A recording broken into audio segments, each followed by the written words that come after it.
तो paper leak को लेकर विपक्ष जो है लगातार सत्ता पक्ष पर आक्रामक है, लेकिन इस बीच जैसे जैसे जांच आगे बढ़ रही है वैसे वैसे कई खुलासे हो रहे हैं। अब चिंटू की गिरफ्तारी पेपर लीक में हुई है। अब चिंटू ने कई बड़े खुलासे पूछताछ में किए हैं और कई खुलासे किए। अब इसी के तहत जो है अब पुलिस आगे की कार्रवाई भी कर रही है। नीट पेपर लीक में गिरफ्तार चिंटू ने बड़ा खुलासा किया है और कई खुलासे करते हुए चिंटू ने यह बताया है कि किस तरीके से जो पेपर लीक माफिया है वो सक्रिय थे और किस तरीके से पेपर लीक करवाए गए, कैसे बच्चों तक पेपर पहुंचाए गए, कैसे उन तक आंसर शीट पहुंचा और कैसे आंसर शीट को जो है रटवाए गए हैं। तो रॉकी के जरिए सबसे पहले बायोलॉजी का पेपर मिला था, ये चिंटू ने खुलासा किया है। बायोलॉजी के बाद फिजिक्स, फिर केमिस्ट्री का पेपर मिला था। ये जो खुलासा किया गया है ये चिंटू की तरफ से किया गया है। चिंटू जिसकी गिरफ्तारी जो होती है झारखंड के देवघर से होती है और इसके बाद कई खुलासा जो है वो चिंटू की तरफ से किया गया है। अब इसी के तहत जो है आगे पुलिस जांच करेगी। हालांकि अब सीबीआई के पास जो है ये पूरा मामला और सीबीआई लगातार इस पूरे मामले को लेकर जांच कर रही है। लेकिन इसी बीच जो गिरफ्तारी हुई है चिंटू की, चिंटू भी इस पूरे मामले को लेकर कई खुलासे अब तक वो कर चुका है। रॉकी के जरिए पेपर मिला था ये कहा गया है चिंटू की तरफ से और ये कहा गया कि सबसे पहले बायोलॉजी का पेपर मिला था, इसके बाद फिजिक्स और केमिस्ट्री का पेपर मिला जिसे छात्रों तक पहुंचाया गया।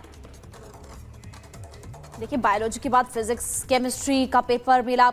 अब लगातार इस नेटवर्क को लेकर के आपको हम बता रहे हैं कि जैसे जैसे जांच पड़ताल हो रही है, कभी बिहार का नाम सामने आया, कभी आपने देखा कि उसके बाद झारखंड का नाम, फिर उसके बाद महाराष्ट्र का नाम। अच्छा, अनूप हमारे साथ लगातार जुड़े हुए हैं इस पूरी खबर को लेकर। हर दिन अनूप अपडेट देते हैं और अनूप आज अगर बात करें तो सबसे पहले ये खबर सामने आई कि सीबीआई ने एफआईआर दर्ज कर ली है।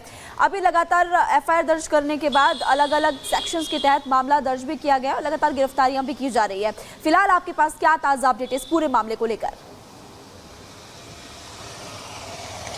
देखिए सीबीआई ने केस दर्ज कर लिया और अब वो बिहार और महाराष्ट्र आने जाने वाली है। जी हाँ, बिहार में आएगी तो जाहिर तौर पर ईओयू इस केस को देख रही थी, लेकिन ईओयू से पूरी जानकारी ली जाएगी और जो छानबीन कर रहे थे अधिकारी उनसे भी बात होगी। 358/2024 ये केस जो है इस मामले में शास्त्री नगर थाने में दर्ज है और वहां भी जाकर पुलिस पूरे एफआईआर की कॉपी लेगी। जो पुलिस वाले इसकी छानबीन कर रहे थे उनसे भी बातचीत करेगी। इसके अलावा जानकारी ये मिली कि सिंटू जो अहम कड़ी है इस पूरे गैंग का, सॉल्वर गैंग का, उसको पकड़ा गया देवघर से, देवघर के देवीपुर से, और वहां से बहुत सारी चीजें मिली। एक डायरी भी मिली है। सिंटू ने जो खुलासा किया है वो नए किरदार को जोड़ता हुआ आ रहा है और इस किरदार में नया नाम जुड़ा है रॉकी का। रॉकी नवादा का रहने वाला, लेकिन फिलहाल रांची के कड़रू में एक रेस्टोरेंट चलाता था और रॉकी ही वो शख्स है जिसके पास सीधा फोन आता था, कह सकते हैं अंशुल सिंह और अतुल वत्स का, सीधे वही संपर्क में था और यही वो रॉकी शख्स है जिसने सबसे पहले सिंटू को बायोलॉजी, फिर फिजिक्स और केमिस्ट्री का आंसर शीट और क्वेश्चन पेपर भेजा था।